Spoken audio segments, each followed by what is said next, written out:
Have you ever found yourself in a place where people want nothing to do with you? Let me encourage you. You're in good company. Have you ever found yourself being rejected by people, maybe because of your weaknesses, maybe because of your insufficiency? I have come to encourage you today. You are in safe hands. Have you ever found yourself in a place where no one wants to associate with you? No one wants to be called by your name. No one wants even by any means to be called that they are your friends. I have come to encourage you and tell you, you are in safe hands. Have people ever cast you out? They say, you go, we have nothing to do with you. You go, there is no help that you can offer us. I am here to encourage you that you are in good hands, because it is when people reject you, it is when people cast you off, it is when people want nothing to do with you, that there comes someone who wants everything to do with you. What are we talking about? We'll get to see this immediately after the introduction.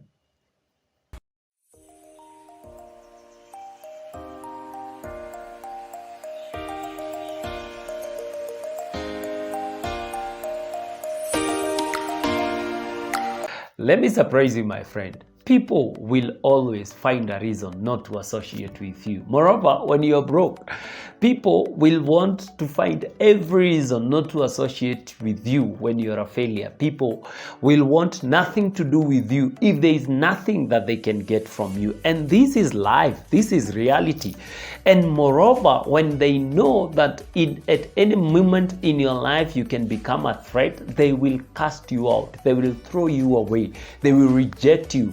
But I want to encourage you that it is that place of being cast out, it is that place of being rejected, that the miracle happens. And this miracle comes when God notices, when God sees that they have rejected you, when God sees that they've cast you out, and He comes through for you and He says, you are my son, you are my daughter. Last week, we talked about when they rejected Moses, God sent him back as their ruler and as their deliverer. This is how the miracle happens.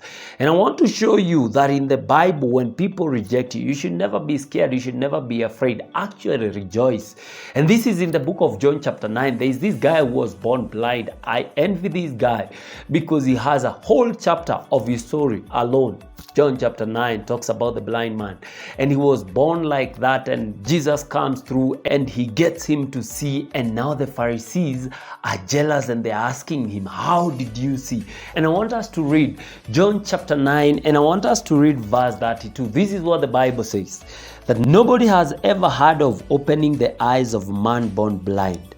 If this man were not from God, he could do nothing. To this they replied, you were steeped in sin at birth. How dare you lecture us? And they threw him out. Verse 35 is my favorite part. Just like in the book of Acts chapter 5 verse 35, the one we read last time. Jesus heard that they had thrown him out. And when he found him, he said, do you believe in the Son of Man? Verse 36. Who is he, sir? The man asked. Tell me so that I may believe in him. Jesus said, you have now seen him. In fact, he is the one speaking with you. Let me just bring this story straight to you.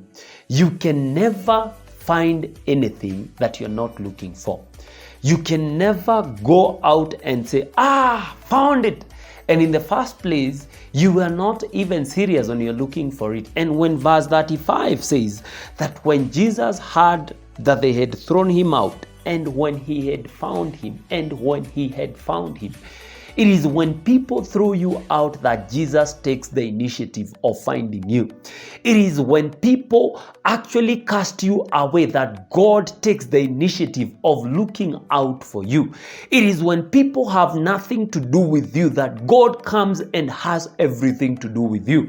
But many other times we are still stuck there. They rejected me, they refused me, they cast me out. And you don't know that in that place of being rejected, in that place of being being cast out. It is now when God has the opportunity to get your full attention, to come looking for you, and he is going to ask you, do you believe in the Son of Man? Do you believe that God can take care of you? Do you believe that this miracle is about to happen? This man believed because the miracle had already happened to him. And Jesus, as we saw in Acts chapter 7 from verse 33, before they reject you, he has already sent a solution. But we are there still crying. We are there still saying that people have nothing to do with us. We don't understand that God has already made a way.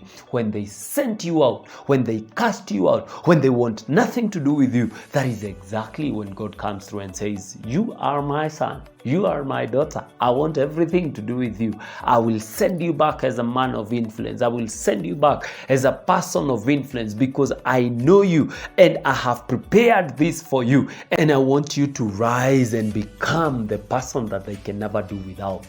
Will you trust God in the season of being cast out? Will you trust God in the season of being rejected? Will you still believe that this God has better and good plans for your life, even though people have rejected you and they've cast you out? This is an encouragement that when people cast you out, there is one who is finding for you. And when he finds you, that is when the miracle is stamped. That is when the miracle is made permanent. This is the Faith Crusaders, where we are all about revealing Christ-like attitudes of awakening. God bless you and see you in our next episode.